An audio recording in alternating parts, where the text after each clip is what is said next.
My sister-in-law falsely accused me of S.Aing my daughter, and my wife believe her now the truth is out, and she is begging me to drop charges. Before we begin the story, take a moment to support us by liking, sharing, and subscribing. Your support means the world to our channel and helps us spread more shocking true stories to light. Now, let's get started. I never thought I'd be telling a story like this. Honestly, I wish I didn't have to. But after everything I've been through, I need to get this off my chest. Maybe writing it all down will help me process the nightmare that became my life. Or maybe someone out there has been through something similar and can offer advice. Either way, here it is. My name is Nathan, and I'm 34 years old. I've spent the last decade working as a wildlife photographer. A dream job, but one that often keeps me away from home. I travel for weeks at a time, camping out in the wilderness just to capture a single perfect shot. It's unpredictable, but I love it. Over the years, I've built a solid reputation, landing contracts with National Geographic and the Discovery Channel. 6 years ago, I met Jessica. She's 32, a high school biology teacher with a passion for the natural world that matched my own. We met at a gallery showcasing my work. She was there with her students, asking all these deep, insightful questions about the ecosystems in my photographs. I was captivated. After her students moved on, I worked up the courage to ask her out for coffee. We clicked instantly. 2 years later, we got married in a beautiful botanical garden surrounded by nature. It was perfect, small, intimate, just close friends and family. Jessica's older sister, Megan, was her maid of honor. At the time, I didn't think much of it, but looking back, the red flags were there. During the wedding planning, Megan constantly overstepped. She dismissed our choices, insisted her ideas were better, and made everything about her. Even in her maid of honor speech, she barely talked about Jessica or our relationship. It was like the wedding was just another event in her life story. I should have paid more attention. For the first few years, our marriage was everything I hoped for. When I was away for work, Jessica and I video called every night. When I was home, we spent weekends hiking, exploring, just enjoying life together. We talked about kids, but never felt rushed. There was so much we wanted to do first. But then, everything started to change. And it all started with Megan. The warning signs I ignored. 3 years into our marriage, Megan's presence in our lives became overwhelming. She had always been a little overbearing, but after her messy divorce, it escalated. Her husband had left her for a younger co-worker, and right around the same time, she found out she couldn't have children. It was a devastating 1-2 punch, and Jessica, being the kind, compassionate person she is, stepped up to support her. At first, I had no issue with it. Family should be there for each other. But Megan didn't just lean on Jessica, she clung to her. She started showing up unannounced, expecting Jessica to drop everything to comfort her. She'd call in the middle of the night in tears, guilt-tripping Jessica if she couldn't talk. If Jessica and I had plans that didn't include her, Megan would sulk or make passive-aggressive comments about how some people get to have perfect marriages while others get left behind. I tried to be patient. I really did. But as time went on, it felt like Megan wasn't just relying on Jessica. She was inserting herself into our marriage. One night, I gently suggested that maybe Megan should see a professional, someone trained to help her cope with everything she was going through. Jessica bristled. She is seeing a therapist, she shot back. But she needs her family too. You wouldn't understand because you're an only child. That shut me up. She was right. I didn't have siblings. Maybe this was just how sisters were. Maybe I was being insensitive. So I let it go. I shouldn't have. When we told Megan we were expecting, a year later, Jessica and I finally decided we were ready to have a baby. We were ecstatic when she got pregnant almost immediately. But when we shared the news with Megan, something about her reaction fell off. She smiled, congratulated us, but it didn't reach her eyes. Then, just as quickly, she launched into a list of everything that was about to go wrong. "Oh, pregnancy is brutal, Jess," she said, shaking her head. "You have no idea what you're in for. It's going to change your body forever. You'll never be the same. And traveling? Forget it. You think you're ready, but you'll regret not doing more first." It wasn't just one comment either. Throughout Jessica's pregnancy, Megan swung between two extremes. Either overly involved, showing up with bags of baby supplies we didn't need, or making passive-aggressive comments about how this baby would ruin our lives. I tried to brush it off, but deep down, I felt something unsettling in my gut. Then, in Jessica's third trimester, she developed gestational hypertension, which turned into preeclampsia. It was serious. She had to go on bed rest for the last 6 weeks of her pregnancy. I dropped everything, canceled 2 major international shoots. I needed to be there. Jessica and our baby came first. But Megan? She saw this as her moment. Suddenly, she was in our house every single day, declaring herself the real expert on pregnancy care. She criticized everything I did, from how I arranged the nursery to the way I cooked meals for Jessica. "You're lucky I'm here," she'd say within earshot of Jessica, her voice dripping with condescension. "Most men are useless when it comes to this stuff." I bit my tongue, not for Megan's sake, but for Jessica's. She was already dealing with enough, and the last thing she needed was more stress. Then came a day Emma was born, the most terrifying and beautiful day of my life. The day everything changed. Emma was born at 37 weeks via an emergency C-section. For a few horrifying hours, I wasn't sure if Jessica was going to make it. She lost a lot of blood and had to undergo additional surgery. I spent those hours pacing the hospital hallways, my heart in my throat, praying that I wouldn't lose the love of my life. But she pulled through. Her recovery, however, was going to be long and difficult. And once again, Megan took it upon herself to insert herself into our lives. I had already decided I was going to take extended leave from work. I had savings and my clients understood. Nothing mattered more than being there for Jessica and Emma. But before I could even bring it up, Megan stepped in. "Nathan, you need to get back to work," she told me, as if she was the head of our household. "Your fancy little photography career won't sustain itself. I'll move in temporarily to help Jessica with the baby." I was about to protest, but then Jessica spoke up.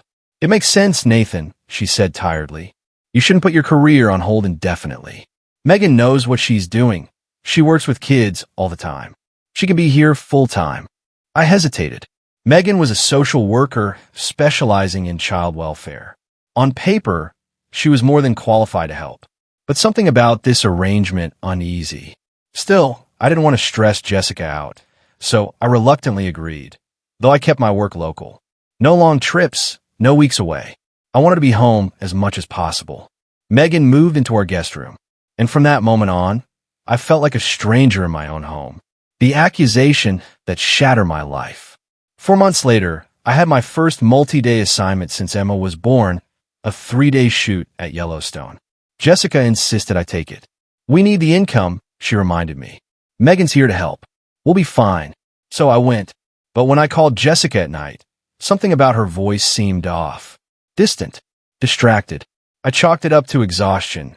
Taking care of a newborn was grueling, even with help. I had no idea that my entire life was about to be ripped apart. When I got home, the house was eerily silent. No TV, no music, no sounds of Emma babbling or crying. I set down my bags and walked quietly into the living room. Jessica was asleep on the couch, which immediately struck me as odd. Even with her rough recovery, she never napped during the day. She was too anxious about keeping Emma on a schedule. And there, lying beside her, was Emma, wide awake, squirming uncomfortably. I smiled. My little girl had grown so much in just 3 days. Then, as I got closer, I smelled it. Yeah, that smell. Not wanting to wake Jessica, I gently scooped Emma up. She recognized me immediately, her tiny face lighting up with a toothless grin.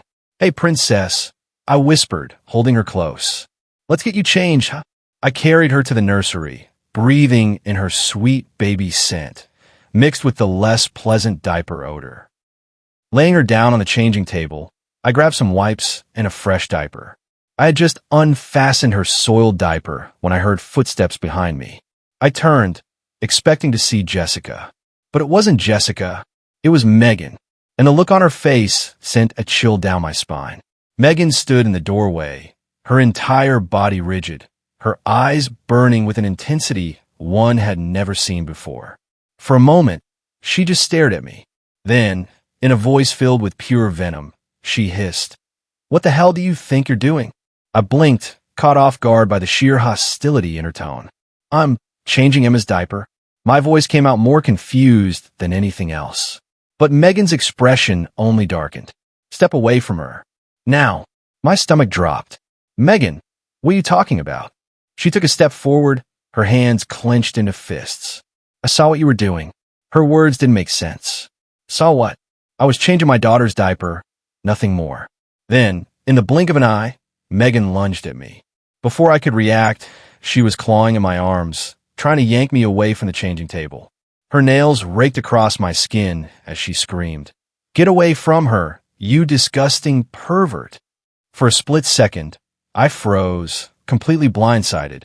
Then instinct took over. I turned my body, shielding Emma from Megan's sudden attack. My only thought was *, protect her. Don't let her get hurt. * Megan, stop. I barked, using my free arm to block her strikes. "What the hell is wrong with you?" But she wasn't listening.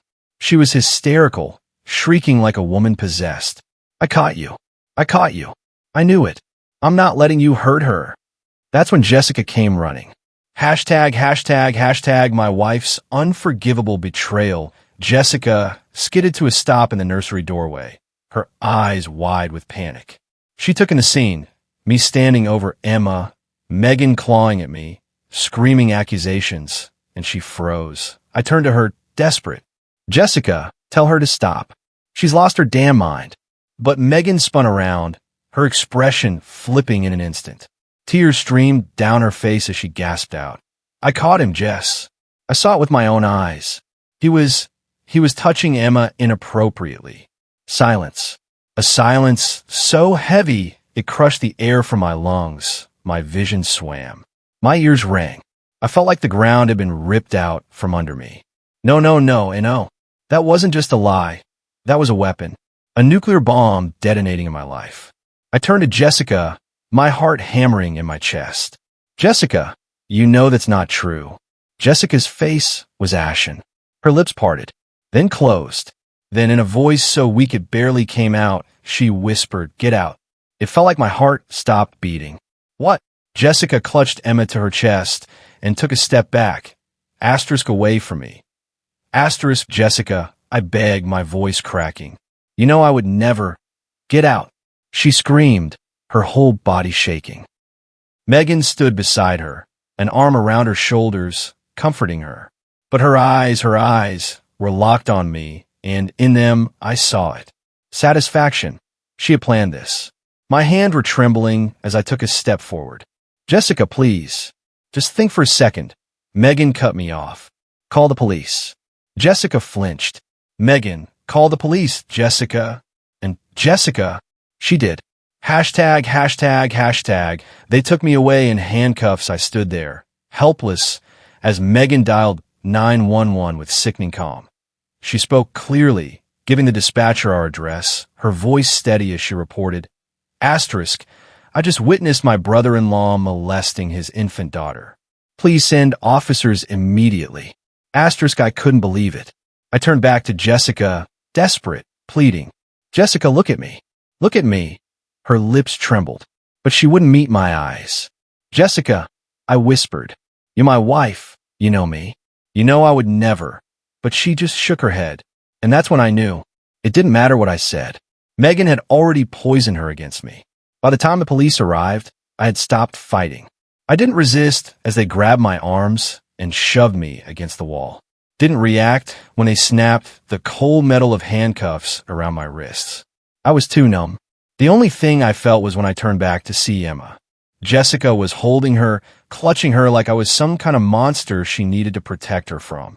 And my daughter, my beautiful baby girl, was looking at me, her big blue eyes full of innocence, completely unaware that in just a few short moments, I was about to disappear from her life. #, a night in hell they threw me in a holding cell. I sat on a hard metal bench, staring at the cracked concrete floor, unable to process what had just happened. The walls felt like they were closing in. My thoughts spiraled out of control. Megan set me up. Jessica believed her. My wife believed I could hurt my own daughter. I didn't sleep. Didn't eat. Just sat there, replaying every moment of the past few months, searching for the moment when everything went wrong. The next morning, a public defender came to see me. She looked exhausted. Too many cases, not enough time. She sat down across from me, opened a file, and sighed. "You've been charged with sexual abuse of a minor," she said. "They're considering additional charges." I felt sick. "I didn't do anything," I rasped. She barely reacted, just flipped a page in her notes. "Do you have any evidence? Witnesses?" And then, asterisk, I remembered. Asterisk, the cameras. Hashtag, the truth comes out 6 months ago. After a string of break-ins in our neighborhood, I installed a full security system in the house, including motion-activated cameras in almost every room, including the nursery. My heart pounded as I told the public defender. She finally looked interested. "There's a camera in the nursery?" "Yes," I said. "It would have caught asterisk everything." Asterisk. Hours later, the detective in charge of my case returned. He didn't make me wait. "We reviewed the footage," he said. I held my breath. "We're dropping all charges against you." The relief was so overwhelming, my knees nearly gave out. But then the detective's face hardened. "The footage shows exactly what happened. You were changing your daughter's diaper. Then your sister-in-law entered the room and physically attacked you. There was no inappropriate contact." I swallowed, my throat dry. "And Megan, she made the whole thing up," he said. "We'll be investigating her for filing a false report, among other charges." It should have been a victory, but as I signed my release papers and walked out of that station, only one thought ran through my mind. Jessica still believed her, and after everything we had been through, after 6 years of marriage, after our daughter, how do you come back from that? I'll stop here for now. Let me know if you want any adjustments, and I'll continue with the confrontation between Nathan and Megan when he gets home. The moment I knew my marriage was over. When the taxi dropped me off at my house, I just stood on the sidewalk, staring at the front door. My home, or at least it used to be. Now, it felt like a place where I had been erased. I took a deep breath, clenched my fists, and stepped inside. The house was eerily quiet. Then, I heard movement from the kitchen. I followed the sound, and there she was. Megan. She was sitting at my kitchen table, scrolling through her phone like she didn't have a care in the world. Like she hadn't just tried to ruin my life. She looked up when I entered. Her eyes widened slightly, then narrowed into a glare. "You should have stayed in jail," she said coolly. I felt my entire body tense. I could barely control my anger. "The cameras caught everything, Megan," I said, my voice low and steady. "Why the hell did you do this?" For the first time, a flicker of fear crossed her face, but it was gone in an instant. "What cameras?" she sneered. I took a slow step forward. "The security cameras. The one in the nursery. It caught everything." Megan's face drained of color. "No," she whispered. "Yes," I said coldly. "The police saw the footage. That's why I'm standing here instead of sitting in a cell. You lied, Megan. And now, they're investigating you." She shot up from the chair, grabbing her purse like she was about to make a run for it. "Jessica will never believe you over me," she snapped. "Never. I made sure of that." Then she shoved past me and stormed out the door. And just like that, she was gone. But her words, they haunted me. Jessica's weak apology. I called Jessica. No answer. So I called her parents' house. Her father picked up, and the second he heard my voice, his tone turned icy. "She doesn't want to talk to you." I swallowed my anger. "Mr. Collins, the police dropped all charges. There were security cameras in the nursery. They caught everything." There was a pause. A long, heavy pause. "What cameras?" "The ones I installed months ago after the break-ins.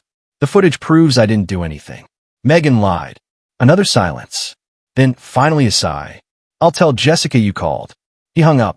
That night, as I sat alone in the dark living room, my phone rang. "Jessica." I hesitated before answering. "Is it true?" she asked, her voice hoarse, like she had been crying for hours.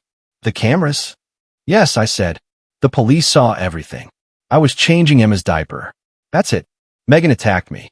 She made the whole thing up." Jessica didn't say anything for a long time. Then, in a voice so soft I could barely hear it, she whispered. Why would she do that? I don't know, I admitted. But she did. And you believed her. Jessica let out a broken sob. I was confused, she choked out. She's my sister, Nathan. She works with abused kids. She told me things. My blood ran cold. What things? Jessica sniffled. She said you seemed distant with Emma. That you were too rough when you held her. That you looked relieved whenever you had to go on a work trip. Little things, but they... She broke off. I closed my eyes. Megan had been planting doubts in her head for months. You let her manipulate you, I said, my voice flat. Jessica didn't deny it. I should have trusted you, she whispered. I should have known. I sighed, rubbing a hand over my face. Where are you? At my parents' house. Emma's with me. Megan isn't here. She left a few hours ago. I clenched my jaw. Jessica, I think you should stay there for now. A pause. Are you saying you don't want us to come home? I'm saying I need time. My voice was firm. You believed I was capable of hurting our daughter. You let them take me away in handcuffs. That's not something I can just get over overnight. Jessica broke down in fresh sobs. I'm sorry, she whispered. I'm so sorry. I didn't respond. After a long silence, I said, give Emma a kiss for me. And then I hung up. The custody battle. 3 days later, Jessica filed for divorce. Her lawyer argued that, despite the police dropping the charges, there were still concerns about my ability to parent. I knew it wasn't really Jessica behind this. It was Megan. Even after being caught, she was still poisoning Jessica's mind. I refused to let her win. I hired the best lawyer I could afford. This is one of the most clear-cut cases I've seen, my attorney, Diana Chun, told me. Your sister-in-law fabricated a serious accusation and physically assaulted you. We're going to use every bit of this. During the custody hearing, Diana played the security footage. It was damning. The judge watched in silence as the video showed. Me, calmly changing Emma's diaper. Megan bursting in, attacking me, screaming accusations. Jessica running in, confused and scared, but ultimately believing Megan. Then came the most shocking moment. Megan's testimony. At first, she stuck to her story. I saw him looking at Emma in a way that made me uncomfortable, she claimed. Diana raised an eyebrow. That's not what you told the police. Megan faltered. Well, I was overwhelmed at the time. Diana pounced. The security footage clearly shows Nathan changing his daughter's diaper in a completely appropriate manner, she said. Then it shows you entering the room and physically attacking him. Can you explain that? Megan's face reddened. The camera angle must not have caught everything, she said weakly. Or maybe he edited the footage. Diana smiled. The footage was retrieved directly from the security system's cloud storage. It couldn't have been tampered with.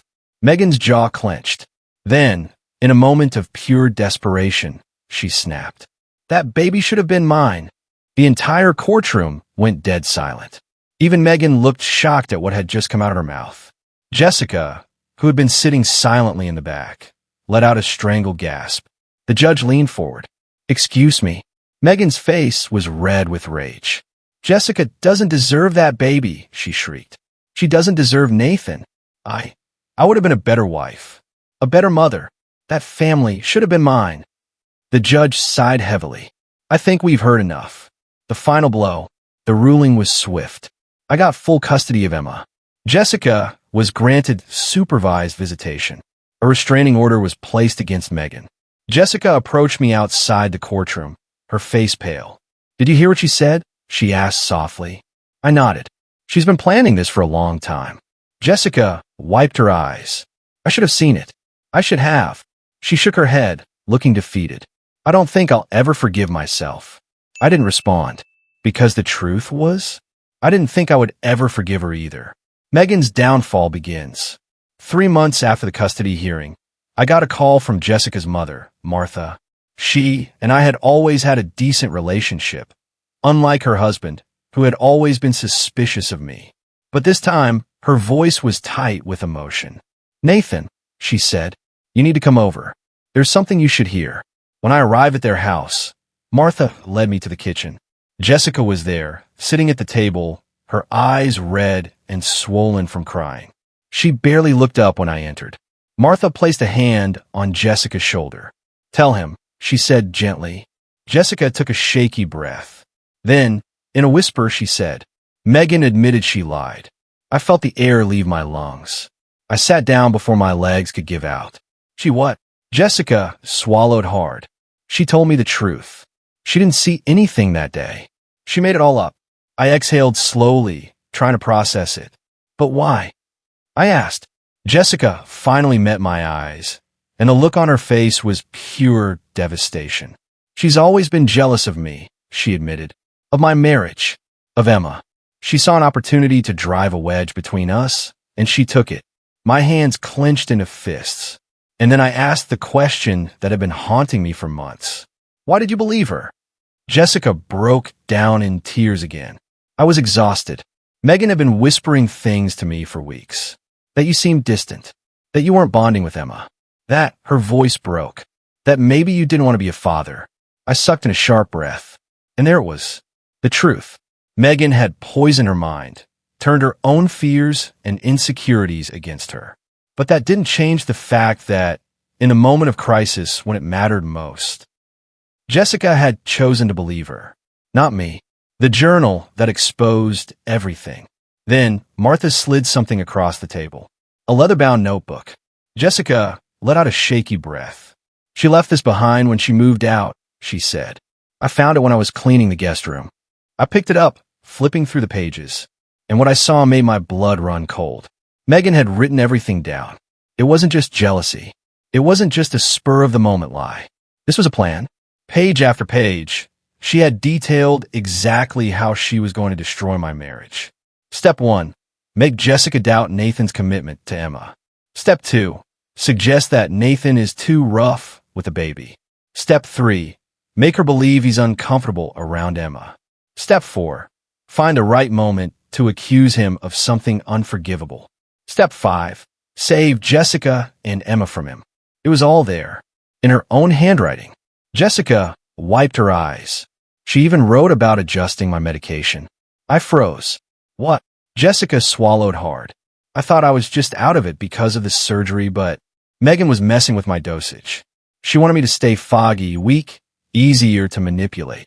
I clenched my fists so tightly my nails dug into my palms. She had been drugging her own sister. The final confrontation. A week later, I got a call from an unknown number. I hesitated before answering. Nathan, the voice on the other end, was unmistakable, though it lacked the usual confidence. Megan. I almost hung up, but something made me stay on the line. What do you want? I asked, my voice cold. She let out a shaky breath. Please, you have to help me. I said nothing. They sent the security footage to my job, she stammered. I'm under investigation. I could lose my license. I could lose everything. I sat down slowly, a strange calmness settling over me. And why? I asked. Would I ever help you? Megan's voice cracked. Nathan, please. I wasn't thinking straight. After my divorce, after the infertility diagnosis, I was in a bad place. I made a mistake. I laughed, but there was no humor in it. A mistake. I repeated. Megan, you accuse me of sexually abusing my daughter. You try to have me thrown in prison. That's not a mistake. That's a calculated act of evil. She started sobbing. I'll do anything. I'll write a confession. I'll tell everyone the truth. I'll apologize publicly. Just please don't let them take my job. And then, out of curiosity, I asked, who sent them the footage? A pause. Then, begrudgingly, she admitted, Jessica. That surprised me. Jessica hadn't mentioned doing anything. She sent it to my supervisor, Megan said bitterly, with a detailed account of everything. I couldn't help it. I smiled. Good. I stood up, gripping the phone tightly. You were willing to let me rot in a prison cell, I said. And now you're crying because you're facing the consequences of your own lies? Megan's tone shifted, suddenly angry. I was trying to protect my family. She snapped. And in that moment, her mask slipped. You mean my family? I corrected. Megan's voice turned raw. Jessica always got everything. The perfect husband. The perfect baby. The life I should have had. It wasn't fair. The sheer hatred in her voice chilled me. This wasn't just a woman who made a bad decision. This was a woman who had been rotting with jealousy for years. I let out a slow breath. Goodbye, Megan. Nathan, wait. I hung up, and I never spoke to her again. The aftermath. Megan lost her job. The investigation into her conduct revealed multiple questionable accusations she had made in past cases. Families were suing. She was blacklisted from her profession. The state revoked her license. She would never work in child welfare again. She was facing criminal charges, filing a false report, defamation, assault, and the best part? Jessica was the one who took her down. The last time I saw Megan, she was sitting in a courthouse hallway, waiting for her hearing. When Jessica and I walked past, hand in hand, she broke down, sobbing. "Please," she begged, looking up at us with puffy, bloodshot eyes. "Don't testify against me. I'll lose everything." Jessica stepped forward, her voice cold. "You did this to yourself." And for the first time in years, Megan had nothing to say. Where we are now, it's been 6 months since that day. Jessica and I are trying to rebuild. We're in couples therapy. She moved back home 3 months ago, though we still sleep in separate rooms. Trust isn't something you snap back into. It has to be rebuilt. But for the first time in a long time, I think there's hope. As for Megan, she's gone. Out of our lives. Forever. And I'm finally free. Final thoughts. To anyone reading this, if someone is trying to turn you against someone you love, trust your gut. Because people like Megan, they don't just ruin relationships. They ruin lives. But in the end, they always destroy themselves. A future without Megan. It's been a year since the day my world nearly collapsed. A year since Megan's lies nearly cost me my freedom, my marriage, and my daughter. A year since I was dragged out of my own home in handcuffs. And yet, despite everything, I'm still standing. I survived. Jessica and I are still taking things one step at a time. We've been in therapy for months now, trying to work through the betrayal, the shattered trust, the damage Megan left behind. Is it easy? No. Some days, I look at Jessica and feel nothing but resentment. I remember the moment she looked me in the eyes and told me to get out. Other days, I see the woman I married, the one I know never would have believed those lies if she hadn't been broken down, manipulated, and brainwashed by her sister. I won't lie. I don't know if we'll ever be the same. I don't know if I'll ever be able to look at her without hearing Megan's voice in the back of my mind. But I do know one thing. We're trying. For Emma's sake, for our own sake, we're trying. Megan's fate. Megan, on the other hand, she's not doing so well. After she lost her job, she tried to fight the charges against her. But the evidence was undeniable. The security footage, the journal detailing her plans, the medical reports proving she tampered with Jessica's medication. She had dug her own grave. She pled guilty to filing a false report, tampering with medication, and assault. The court sentenced her to 18 months in prison. It wasn't nearly enough, but at least she was finally facing the consequences of her actions. The last I heard, she had been completely cut off by most of her former friends and colleagues. Her name was ruined. And you know what? She deserved it. Where I stand now, I don't think I'll ever be able to forgive Megan. But Jessica? I don't know. Forgiveness isn't something that happens overnight. It's not a switch you can flip. It's a process. Jessica has taken responsibility for what she did. She admitted her mistakes. She fought to fix them. And when the time came, she was the one who ultimately destroyed Megan's life. And I won't pretend that doesn't matter. But will we ever go back to how we were before? I don't think so. Because the moment she believed Megan over me, something inside me broke. Something I don't think can ever be fully repaired. But for now, we're taking things day by day. We're raising our daughter. We're healing. And as for Megan, she's gone. And she's never coming back. If there's one thing I've learned from this nightmare, it's this. The people closest to you can destroy you the most. Because a lie from a stranger? That's easy to ignore. But a lie from someone you love? That's the kind of wound that never fully heals. So be careful who you trust. And always trust the truth. Because in the end, the truth will always come out. If you enjoyed this story, don't forget to hit that like button, share this video with your friends, and subscribe for more real-life family dramas. Let me know in the comments what you think about today's story. Was it fair or totally messed up? See you in the next one.